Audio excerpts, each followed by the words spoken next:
Imagine a room with no walls, a place where your thoughts are not your own, where every breath you take is judged, every word you speak is twisted, and every emotion you feel is used as a weapon against you.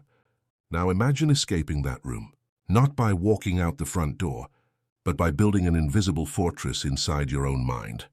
A fortress so strong, so high, so impenetrable that no one can ever enter again. This is not a story about being shy.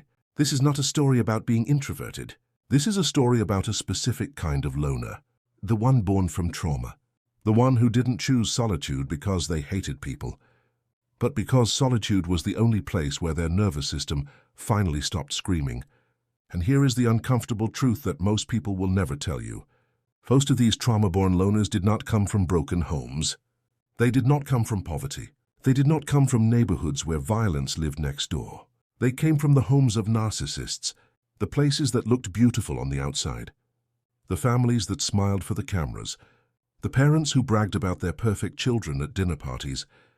Behind closed doors, a different world existed, a world that trained a child to become a ghost. Today, we are going to walk through the ruins of that world. We are going to look at the psychology. We are going to stare into the philosophy. And we are going to answer a question that millions of people have been too afraid to ask. What happens to a child when the person who is supposed to love them unconditionally treats them like an object? And why does that child years later end up living a life that looks so alone? Let us begin. Part 1, the home as a battlefield. There is a moment in every trauma-born loner's childhood that they never forget. It is the moment they realize that safety does not exist, not in their bedroom, not in their mother's arms, not anywhere. This is not paranoia. This is not anxiety disorder. This is hyper-vigilance, and it is a superpower that no one asked for. When a child grows up with a narcissistic parent, someone whose moods swing like a pendulum between rage and affection, their nervous system learns something terrifying. It learns that there is no such thing as a safe moment. Dr. Stephen Porges, the brilliant mind behind Polyvagal Theory, discovered something remarkable about the human nervous system. He found that it operates in 3 main states. Think of them like gears in a car. The first gear is the ventral vagal state. This is the social engagement gear. This is where you feel safe, curious, open, connected. This is where laughter lives, where conversation flows, where a child learns to look into their mother's eyes and see welcome. The second gear is the sympathetic state. This is fight or flight. This is where your heart races, your muscles tense, your body prepares for battle. This gear is designed for short-term threats, a car swerving toward you, a stranger in a dark alley. The third gear is the dorsal vagal state. This is freeze or shutdown. This is where the body says, there is no escape, I must disappear. This is the gear of collapse, of numbness, of dissociation. Here is what happens in a narcissistic home. The parent's rage is unpredictable. Their mood swings are sudden. Their love is conditional. Here one moment, gone the next, dependent entirely on how well the child performs the role of perfect extension of the parent. The child's nervous system cannot stay in the ventral vagal state because there is no safety to return to. So they live in the second gear, always ready, always scanning, always bracing for impact.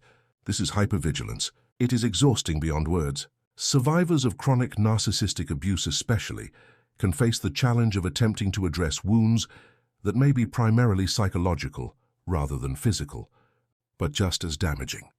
And when the threat becomes too much, when the child cannot fight and cannot flee, they drop into the third gear. They shut down. They become invisible. This is not a choice. This is physiology. This is the body's ancient survival system kicking in. Now here is where the story gets complicated. When this child grows up, their nervous system is wired differently than other people's.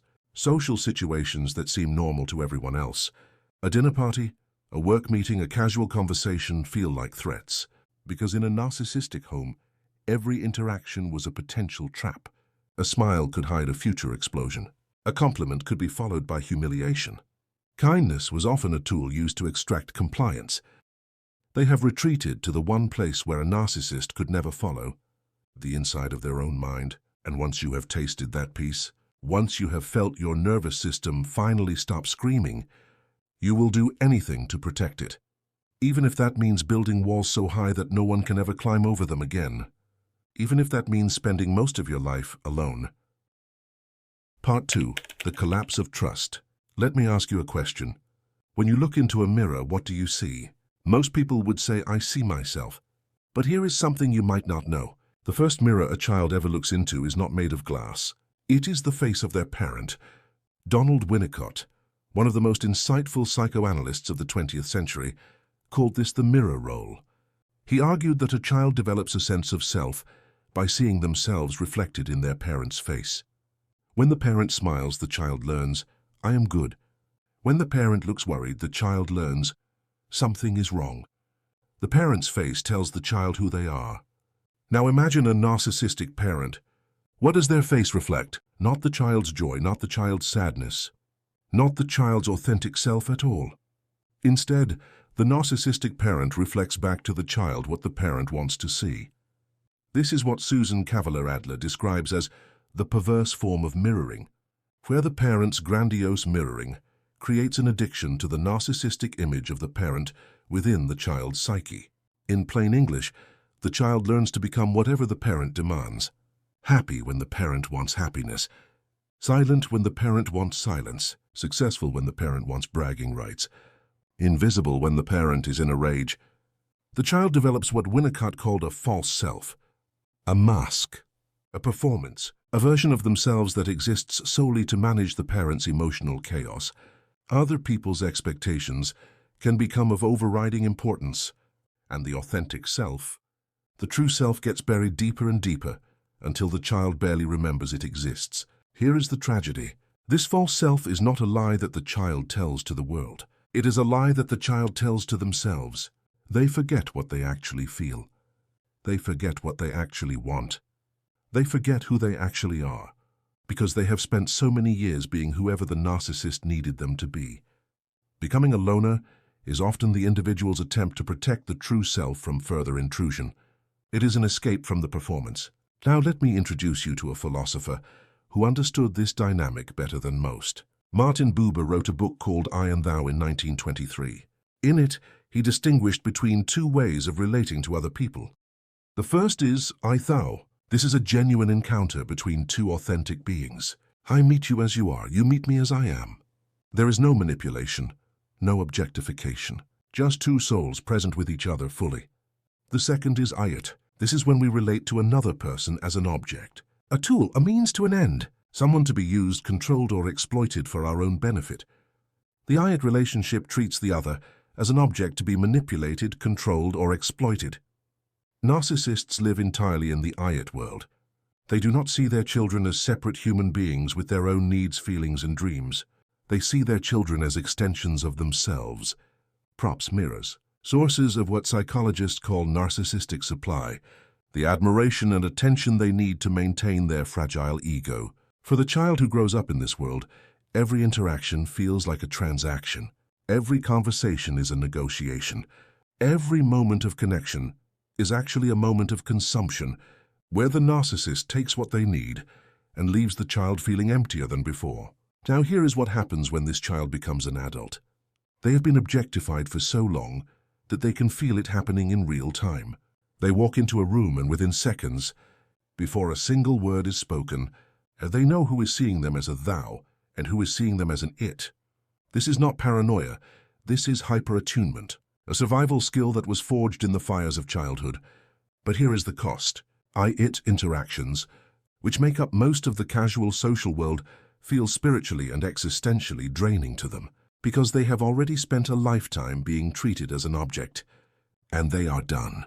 They would rather be alone than be used. And who can blame them? Part 3.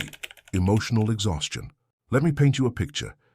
Imagine a child who has learned to read the micro-expressions on a parent's face before the parent even knows what they are feeling. Imagine a child who can hear the subtle change in a parent's tone of voice, the one that signals the switch from calm to danger, and instantly adjusts their behavior to avoid the explosion. Imagine a child whose entire existence has been organized around the task of managing another person's emotions. This is not imagination. This is the lived reality of children raised by narcissists. They become what family systems theory calls the lost child. In dysfunctional families, one or both parents are often emotionally or physically absent. The lost child copes by quietly withdrawing and fading into the background, trying to minimize their demands on the family to avoid becoming a target. The lost child is shy, solitary, isolated. Inwardly, they feel like an outsider, ignored by parents and siblings and profoundly lonely. But here is the twist. That loneliness, it is often less painful than the alternative. Because being seen in a narcissistic family means being attacked. Being noticed means being used. Being present means being hurt. So the child learns to become invisible. They learn to take up as little space as possible. They learn to keep their needs small, their wants silent, and their emotions locked away where no one can weaponize them. This is not a personality quirk. This is survival. And it comes with a hidden cost that no one talks about. As adults, these individuals often possess something called hyper-attunement. They can read people like open books. They sense shifts in mood before anyone else notices. They know when someone is lying, pretending, or hiding something, not because they are psychic, but because they spent their childhood studying a narcissist's every twitch and breath. This hyper-attunement makes them exceptional at certain things, but it also makes social interaction feel like overload, because they are not just having a conversation. They are scanning the other person's face, listening to their tone, monitoring their body language, calculating the emotional cost of every word they say and every word they hear. By the end of a single dinner party, their brain has run a marathon. Their social battery is dead, and they need solitude to recover. This is not introversion in the usual sense. This is compassion fatigue, the exhaustion that comes from being hyper-attuned to the emotions of others for too long. It is the same phenomenon that affects therapists, nurses, and first responders. Except trauma-born loners did not sign up for this job. They were assigned it at birth. Now let me introduce you to a philosopher who described this dilemma perfectly. Arthur Schopenhauer wrote a parable in 1851. He imagined a group of porcupines on a cold winter's day. They huddle together for warmth. But as they get closer, their quills prick each other. So they move apart. Then they get cold again, so they move closer, and the cycle continues. Schopenhauer concluded that this is the human condition. We need warmth, we need closeness, we need connection. But connection comes with pain, betrayal, manipulation, exploitation. For the trauma-born loner, the quills of the world are not just occasional inconveniences. They are weapons that have been used against them since childhood. The need for warmth is real. The longing for genuine connection is deep. But the need to avoid the quills is stronger. So they develop a refined solitude. They learn to generate their own warmth through intellectual pursuits, creative work, or simply the quiet pleasure of being alone with their own thoughts. They become self-sufficient, not because they want to be, but because the alternative, trusting another person with their heart, has historically ended in disaster. And here is the part that breaks my heart. Most trauma-born loners are not cold people. Inside that fortress, behind those walls, there is often a deeply feeling person who longs to be seen, held, and loved. But they have been burned too many times, and their nervous system has learned a simple, brutal lesson. Better alone than destroyed. Part 4, the fear of recurrence. Here is the most terrifying part of this story. The brain has a strange way of trying to heal trauma. Sigmund Freud observed something he called repetition compulsion. It is the tendency to unconsciously recreate painful situations from the past, to repeat the trauma, hoping that this time it will turn out differently. Repetition compulsion, or trauma reenactment, involves unconsciously recreating early trauma. Someone experiencing this compulsion repeats emotionally or physically painful situations. For the child of a narcissist, this has devastating consequences, because they often find themselves magnetically attracted to narcissistic partners as adults. The dynamic is familiar. The emotional roller coaster feels like home. The chaos, as painful as it is known, and the brain, in its misguided attempt to master the original trauma, keeps returning to the same kind of relationship. The child of a narcissistic parent might feel constant guilt from being blamed for things that aren't their fault. If this happened to you, you might be more likely to engage in relationships with narcissists as an adult, because this dynamic is familiar to you. You start dating someone, and they seem amazing at first. Then the cracks appear. The silent treatments, the mood swings, the gaslighting. The way they make you feel like you are the problem, just like your parent did. And you stay. Because somewhere deep inside, there is a child who still believes, if I try hard enough, if I love them enough, if I just do everything right, maybe this time it will be different. Maybe this time they will finally see me. Maybe this time I can fix them. You cannot fix them. You cannot change them. You cannot love a narcissist into being a different person. The only thing you can do is leave. But here is where the story takes a sharp turn. Many trauma-born loners eventually figure this out. They recognize the pattern. They see the cycle. And they make a radical decision. They stop playing. They choose solitude, not just as a permanent state, but as a clinical interruption of the cycle. They use their alone time to do the work that their parents never did. They read the books.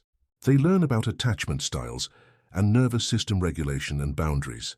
They engage in what Carl Jung called individuation, the process of becoming a separate, whole, authentic self, the process of breaking free from the family's unconscious patterns and projections, the process of saying, I am not who you told me I was, I am my own person.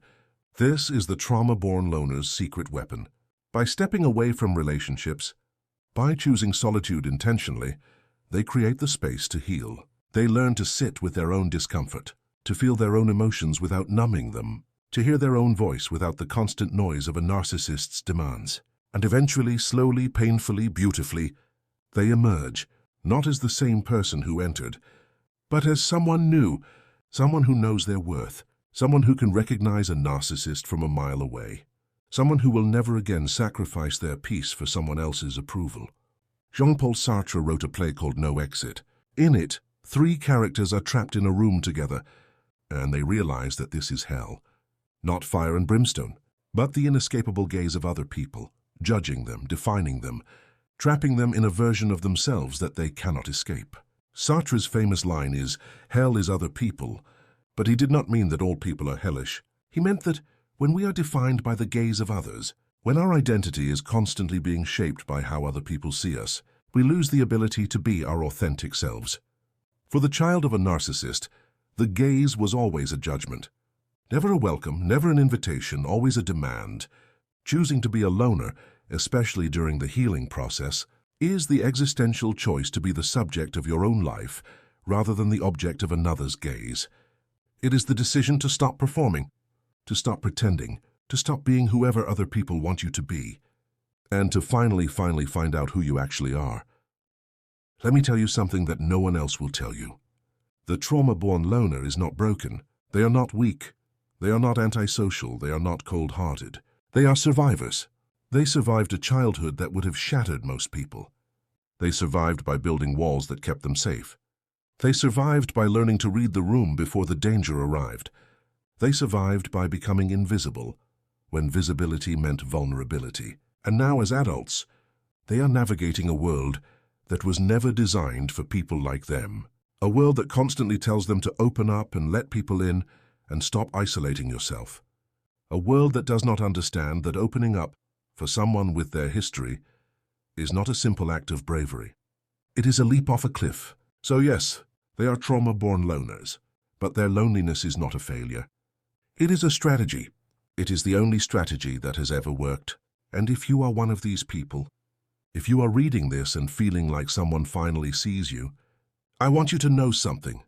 Your solitude is not a punishment. It is a gift that you gave to yourself, a gift of safety, of peace, of freedom from the chaos that once consumed your childhood. You are not required to let everyone in. You are not required to trust people who have not earned it. You are not required to abandon your fortress just because someone knocks on the door. But here is what I hope for you. I hope you find a few people, just a few, who are worth lowering the drawbridge for. People who see you, truly see you, not as a tool, not as a mirror, not as a source of supply, but as a thou, an authentic, precious, irreplaceable human being. People who will sit with you in silence and not demand that you perform. People who will love you without conditions, not because you are perfect, but because you are real. People who understand that your walls are not there to keep them out. They are there to keep the monsters away. And once the monsters are gone, once you have healed enough to trust again, those walls can have doors. Doors that you open, on your own terms, in your own time, at your own pace. Until then, stay in your fortress, breathe, heal, and know that you are not alone in being alone. There are millions of us out here, building our citadels, learning to generate our own warmth, choosing solitude, not as a surrender to fear, but as an act of radical self-preservation. And one day, maybe tomorrow, maybe next year, maybe a decade from now, you will look at your life and realize the loneliness was not the end of the story. It was the beginning.